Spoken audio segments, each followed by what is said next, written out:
I will look back at the history of the SMA a little bit. And back in 2011, we had our annual meeting was in Williamsburg. Randy, you remember that? And we added on a special day or a special session just on physician leadership. It was probably the first time we sort of formally offered something like that. And as I recall, we had scheduled that session in a classroom about this size. And as we were beginning to start the session, people kept coming in. All the chairs were filled up, went around the periphery. We had to stop the presentation, find the largest room that was at the Williamsburg Inn, and move the talk because of the interest in physician leadership at that time. I just hold that out as SMA has always been a vigorous supporter of physician leadership. So I've been a formal physician leader, and we're going to talk about formal roles mostly today since around 2007. But my mom still asks me, Mark, what exactly do you do? She thinks I'm just in meetings all day long. I'm an anesthesiologist by training. She really understood that. But I dare say there's many people that ask what physician leaders do. The objectives of this talk is to sort of see where did that chief medical officer role actually come from? What are some of the current roles of physician leadership and the challenges? And if we really fully leverage physician leadership, where could we go? We talked this morning about burnout. We talked this morning about electronic health records. Gee, is it possible to envision that one day physician leaders could really change some of those challenges that we face? And the question is absolutely yes. So I had a good friend who was a CEO of one of the hospitals in Tupelo, Mississippi, Steve Altmiller, who took a job with the Good Shepherd Health System in Longview, Texas, to become CEO of a health system. He and I have been good friends for a while. So he said, Mark, we think Good Shepherd needs a chief medical officer, but no one here knows what a chief medical officer is or contributes to. Would you please come talk to our boards? So these next three slides are part of that presentation. And so around that time, 2013, which is not so long ago, I went to the website of the American College of Physician Executives, and they listed 20 job opportunities. And you can't see it from here, but these were not small jobs. These were Methodist Healthcare in San Antonio, Chief Medical Officer for Vanguard in San Antonio, Texas Quality Institute, big jobs. And so if you look today on that same website, with the same criteria, you see on a single website 376 jobs for physician leaders. And by gosh, if you look at those job descriptions, every single one of them is different. So to suggest that you can characterize what exactly a physician leader or a chief medical officer does is entirely dependent upon the organization. So in the old days, which is not so long ago, 15 or 20 years ago, when many hospitals were reimbursed on a cost-plus basis, and the incentive was simply to add more services, and if you could add some really expensive, lucrative services, you really did great. But the relationship between hospitals and doctors was simply help me gather the resources to attract doctors and supply as many, take care of as many patients as possible, supply as many services as possible. And if I can get my charge master numbers really high, we can make lots of money. At that time, we also knew, most of us in this room, we adopted the notion that the physicians know best, keep the administrators out of the clinical realm, more volume meant more money. There was absolutely lack of transparency about performance in most areas, and there was no limits to growth. So around that time, about the only formal physician leadership position that most hospitals had was this position right here called the Vice President of Medical Affairs. Now, some of you probably served in those roles before. And of course, that person was the person that was kind of selected by administration who maybe never really complained to administration or put administration on the spot or embarrassed them, but they had a good relationship with the medical staff. They were likely to be semi-retired, respected by the medical staff, and they were really there just to help administration never get caught off guard by the doctors. Tell us what's going on with the doctors so we can keep everybody happy. So that was probably the first formal hospital organizational role for physician leaders. There was also a couple others that were there around that time. There was the chief of staff, that respected doctor who most of the time was called the chief. My gosh, he'd been there forever. He was considered a great clinician, highly respected, and he was one of us, one of the physician tribe. And then comes this new guy, this chief medical officer. He was a former doctor. He was chosen by administration. He often wore a suit, and from the doctor's perspective, he was one of them. And of course, that was during the era of managed care when it was first coming on the scene. And so chief medical officers at that time were also being put in place by insurance companies. So now doctors, practicing clinicians, not only had this suit guy in their hospital, they now had to be calling insurance companies and getting approval from these guys who didn't even practice anymore, who were now the suits at the insurance companies, the CMOs. Thankfully, modern healthcare reform continued its evolution, and they began to think that maybe these physician leaders can really supply value, and maybe the initial opportunities are in quality and safety. Because as you all know, during that time, the IOM report to AIR came out, many other things gave us the opportunity, showed us the opportunity we had in improving quality and safety. Some organizations took that to heart. Solution, one of the big databases and companies, found that the best of breed hospitals actually had chief medical officers. And they found that the growth in the number of chief medical officers was actually quite related to quality and safety becoming more important. And then you had all this other stuff going on, that hospitals were ill-prepared and doctors were ill-prepared to work with. All this was sort of happening around the same time. And finally, one big organization that I hold out as a pioneer in quality and safety was Ascension Health. And some of you may or may not be familiar with Ascension, but it's the largest not-for-profit healthcare system in the United States, the largest Catholic system in the world. I went to work, that was my first formal job as a chief medical officer, and I got that job directly as a result of this. In 2005, they said, we are going to commit to a journey to zero harm. And as part of that strategy, the only way we're going to get to zero harm is that every one of our major hospitals has a chief medical officer. So they mandated overnight that every one of their hospitals have a chief medical officer. And so for me, that was sort of the start of my journey. I had been the chief of staff, chief of the division, and all those things. And that was an exciting time because it was all about quality and safety. That was the job of the CMO, was quality and safety. And that can be pretty exciting to almost anybody in this room. But at that time, a few years later, the advisory board began to look and say, well, what exactly do CMOs do? What are their responsibilities? And so over a span of a few years, when they started off with quality and safety, it very quickly evolved into, there's not enough of us. There's not enough of us that have been properly trained, so we're going to rely on these chief medical officers and these physician leaders to train more of them. So physician leadership actually became the top priority at that time. And then trying to figure out how to integrate chief medical officers into that C-suite with the CEOs and CFOs, and chief nursing officers, was very important.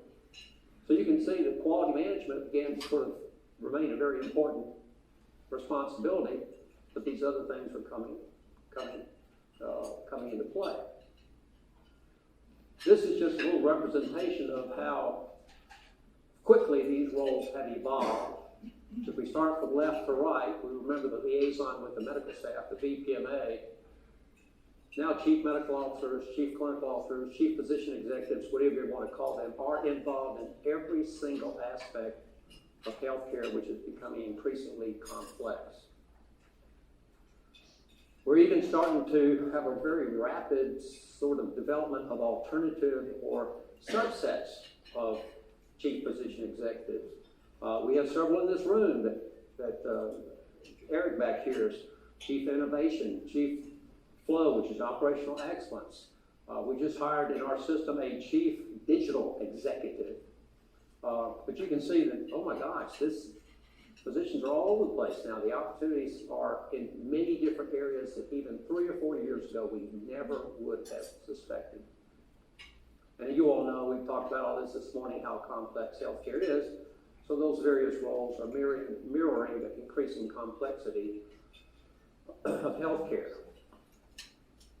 But there's still this challenge that physicians have when they try to work with traditional health care professionals, which are, for the most part, still are non-physicians. So you all know that physicians focus on individuals, go through an extensive professionalization process, strong personal bonding.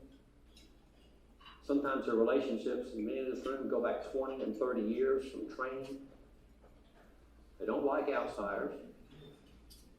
They say, I'm in the front lines taking care of patients. Where are you guys? You guys are up on the 9th floor corporate. And they want things done now. Especially these orthopedic surgeons over here. Never. I believe that. So if you take a healthcare executive now, and you might read the common job description, or what the day-to-day demands are, is they have to focus on populations.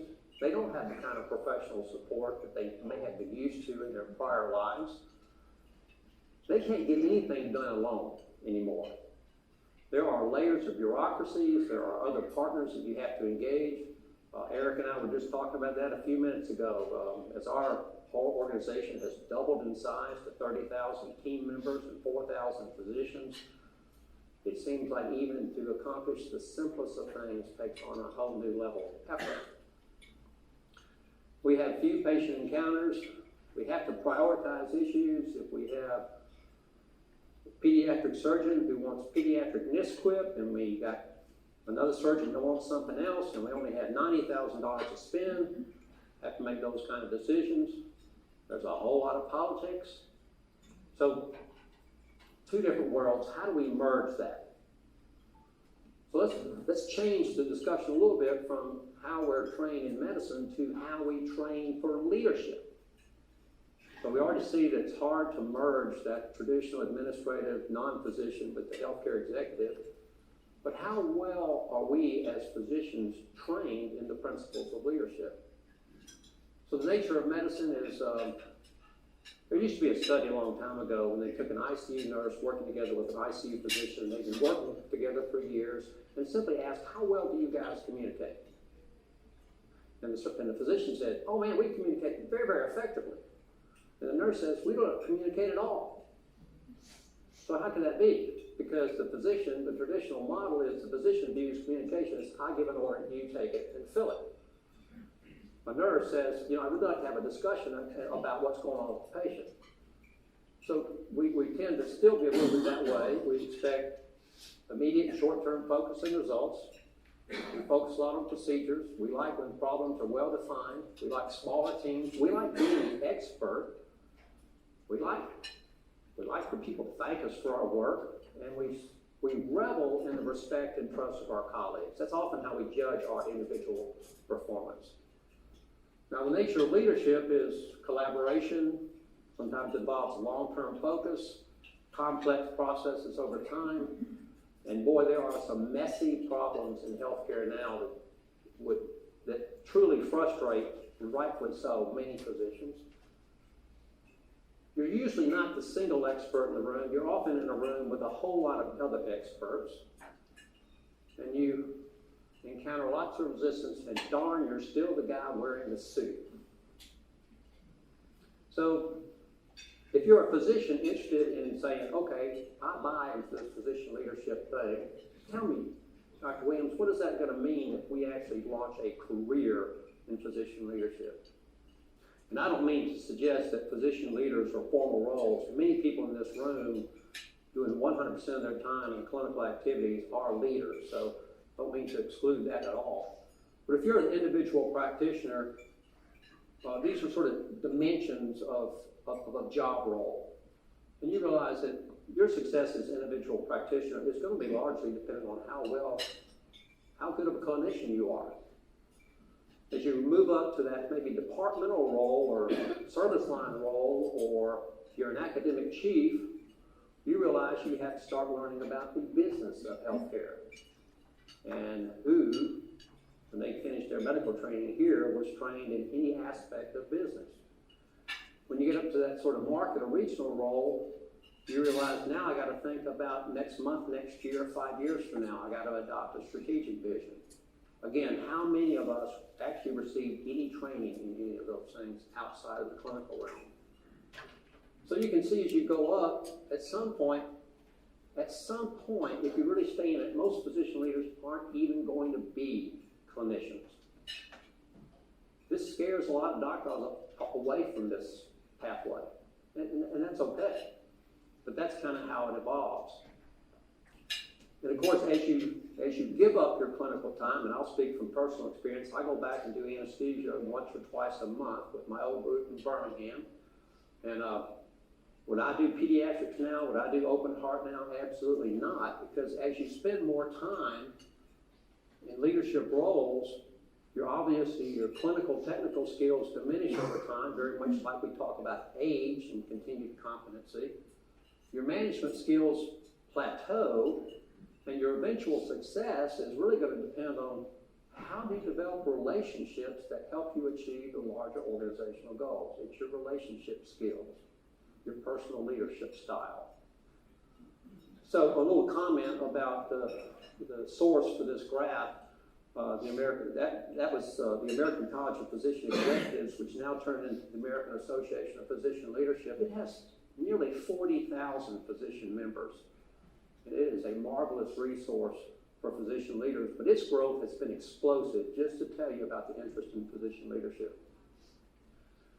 If you say, well, once you really get into these leadership positions in health systems, what do physician executives do?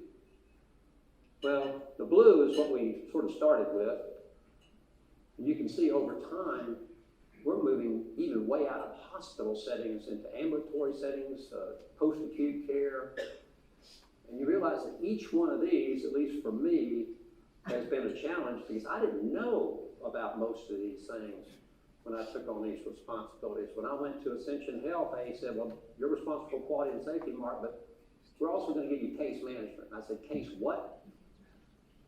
I had no idea what case management was, and if you all have been involved in case management, you know it's a critically important function in our healthcare organizations. So from one perspective, it's enormously rewarding and challenging because you're always learning something. And from another perspective, it could be enormously scary because you are becoming more and more responsible for areas in which you have little to no familiarity. And so all these things are happening that we're talking about. All these things are influencing how physician leaders interact with organizations.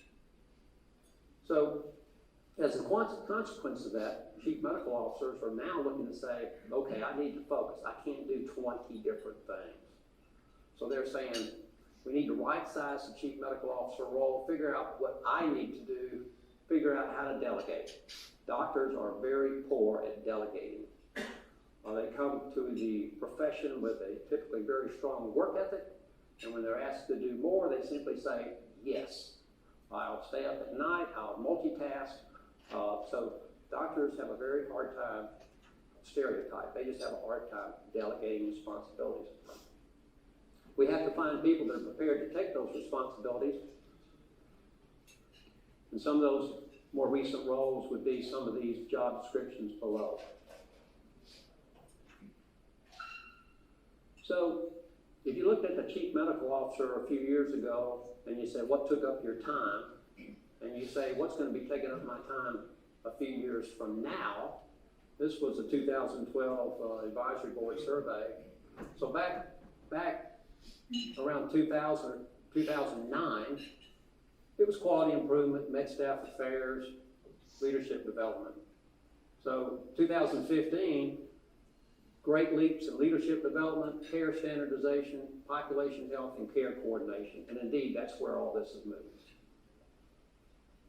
Now, so I'm a young physician executive, and I think I'm really good doctor. So I'm really pumped about moving into my brand new physician leadership role.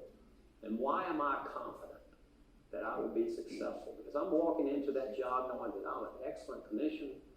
I have great relationships with people on the medical staff, grew up with half of them, and we had great conversations. We spent time in the lounge. We had no trouble talking at all. Is that really what's going to make a physician executive, physician leader successful? Well, if they've been in that job for a while, they quickly find out that, man, for me to be successful, yeah, it's important. Communication is pretty important. But this thing about clinical expertise and personal relationships with doctors kind of drops off the map. For me to be effective as a physician executive, I have to be able to influence others in a positive way. I cannot over-communicate. And I have to figure out, man, how do I get people to change? And no one wants to be told that they, as individuals, should change. That's probably the biggest challenge of all. And if you look at the maturity of the physician leadership role, most of the people that are in these roles half of them have only been in their jobs for 1 or 2 years. So I look at this as, man, it's a great opportunity for physician leadership, but we still got a ways to go to train our folks in these sort of aspects of how we deal with people. At a time when 96% of all health systems now have that chief physician executive. No better time for physicians to lead and influence. We've got to make sure they're properly prepared. When they're properly prepared, what can they accomplish?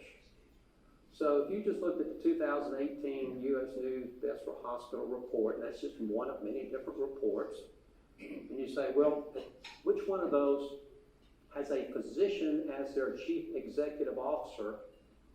That's not too bad, is it? It makes the case that should our goal be that properly trained physicians now displace all non-physicians at healthcare organizations as the leader?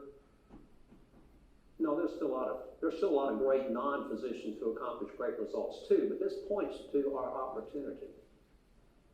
So there's some organizations that aren't on that list now, like Virginia Mason, who, oh my gosh, they have exploded in terms of quality and growth and reputation under the leadership of doctors for the last 20 years, and many other places like that. Even here in South Carolina, several of our healthcare systems are headed by physicians as CEOs. So you have doctors that come up to you and they say, Mark, how do we get into this? Do we begin with leadership on the campus or the facility? Do we go off and take courses? Do we go to a week at Harvard? What do we do? And there's all kinds of opportunities. But what I've been impressed with when I was in Tupelo, North Mississippi, I had a cardiac surgeon there who was making almost a 7-figure income, who wants to say, Mark, man, wow, what we've learned here at physician leadership at Tupelo has been amazing. I want to go further with this. Well, he takes off basically a lot of time, takes $76,000 out of his pocket, and goes get an MBA at the University of Tennessee. And by the way, when you look at Auburn or Tennessee or any number of the 20 to 30 executive MBA programs for physicians, they are packed and they are not inexpensive. And many of these people are paying their own bill because they see the opportunity. So maybe chief medical officers or chief physician executives, maybe we ought to call them something different. We talked about the ability to influence and the ability to change. Many people would say that the role of the chief medical officer, physician leader now is really as an influencer in chief. They need to be an educator, a facilitator, a negotiator, a mentor, which to me is the most satisfying aspect of being a physician leader. I've been told that the most important characteristic of a physician leader is their ability to truly listen. They need to be able to express a vision if they are truly going to lead. So what do those people look like? Trustworthy, thought leaders, their words matter, they are engaging, they go to their audience, and they inspire. Other people might say they're really connectors. The crucial role of connectors in large healthcare organizations. So what's a connector? They see the possibilities, they span the boundaries, they facilitate the creation of communities, and they recognize the potential beyond the sum. And what I see, and many times, is that physician leader, the ones that are really effective, can say, yes, we have day-to-day issues, we have day-to-day problems, we have burnout, we have Cerner Epic, we have all these issues. But if that physician leader can put forth a construct for how the future could look different if all of us were truly involved, it's amazing the kind of energy that can galvanize among your doctors. There are a lot of great resources for physicians in terms of how do we learn. Some of you I know at the University of Mississippi and other places in South Carolina have worked with this wonderful person, Jerry Hickson at Vanderbilt. You know, he's become the vice chancellor of Vanderbilt purely on everything he's done around physician professionalism. And you ought to go hear him talk someday about how physician leadership and professionalism does everything from improving the quality and safety of care to reducing your malpractice risk and helping your reputation. It's exciting stuff. This is nothing new. Some of you remember this famous surgeon from Pennsylvania, 2002, a special article in JAMA. Physician leadership is emerging as a vital component in the transformation of healthcare. The industry would best be served by leaders who demonstrate a combination of transformational, situational, and servant leadership styles with the goal of creating learning organizations. He was adamantly supportive of if you were a busy surgeon, but you thought you could get into a position of leadership and influence, go for it, because that was the only way that we were going to be successful as a healthcare industry is to have physician involvement.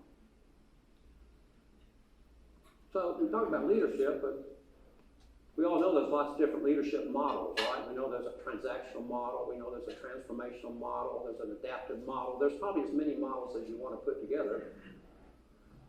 But I benefited from a great time in North Mississippi when I was, as I was being recruited. That whole community in that hospital lived and breathed and spoke servant leadership. I didn't know much more beyond that term that sounds good, servant leadership.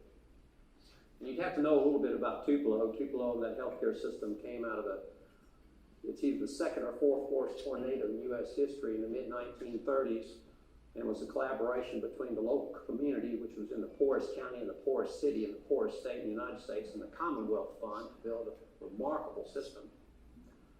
And the whole community, including the newspaper editor, was committed to servant leadership. And so now you're seeing organizations saying, well, if I really want to achieve great performance, is servant leadership the model that we need to adapt? And some of you have seen the remarkable Cleveland Clinic videos about patient care, and that's all part of their transformation to being a servant leadership organization. And it is hard. They're on a 5-year journey and they're behind. But they firmly believe that the Cleveland Clinic will be in an even better place if they get servant leadership in place. And now you're seeing other articles appearing about if we really want to be the best, this is the leadership model. You don't hear about it just at church. Now you're hearing about it in healthcare. So I'll just end on sort of a personal note. I was perfectly happy in Birmingham with Ascension Health when the job came along. And I'll say one other thing about physician leadership. When you really get into these roles, you take some risk in that conditions may change and you may find yourself in a position to need to move. That's scary to a lot of people because many physicians, they set up a practice, they're spending their life at a place. We all get comfortable with the people we work with. I wasn't looking for a job, but this came along. I was so impressed by the organization. I didn't know either of these two individuals that were on the second page of the position statement. John Herr, who is he? Chuck Stokes, who is he? Long story short, those 6.5 years were just the best of my professional career. I took a chance, benefited from it. John Herr became the only person in the world to have won the National Malcolm Baldrige Award 3 times, twice at this organization. And if you all know Chuck Stokes, who began as a nurse, became the CEO at Huntsville Hospital in Alabama, became the CEO of the largest hospital in Mississippi, became the CEO of Memorial Hermann, and is now the president of the American College of Healthcare Executives. So those were the two people, by taking the chance that I didn't even know, that I got to meet. And I dare say when I've come to Columbia, I've met the same great people. And that is a real plus of physician leadership in your ability to have lots of job opportunities and to meet a lot of great people. So, back then I was saying, who in the world moves in this city? So, I'll just say this ends with John Hurd, this ends on the note of servant leadership. This is John, and it'd be interesting to get Dr. Hill and others' perspectives on John, but John was truly an introvert. I mean, and his motto was, Mark, don't come to me unless you need something. And don't worry about meetings. We're not going to have many meetings. Any meeting's not going to last over an hour. And I expect you to be out of your office on the front lines at least 50 to 70% of your time. To me, what was really appealing, I walked in and interviewed my suit. He looks at my suit and says, ditch the suit. Right, Dr. Hill? He wore polo shirts every day. He said, for board meetings, we will dress up, but I am a servant leader. I am with the troops. I dress the same way they do. So that was a great experience. So today, we heard a little bit about burnout, a lot about burnout. We heard about being able to, the importance of spending time away from work. I ran into this term a few weeks ago, frustration gratification ratio. And we talked about ratios a lot today, right? And Eric especially, as Rachel referenced, Eric's office, and you walk into Eric's office and the desk is all clean, and I think he must polish it every day, and it looks real nice and organized. If you come into my office, that's what that looks like. And so these physician leadership roles, from my perspective, almost resemble my office desk. There's always something to add to your list. The lists are really long. It's hard to get things off the list, and you're constantly being interrupted.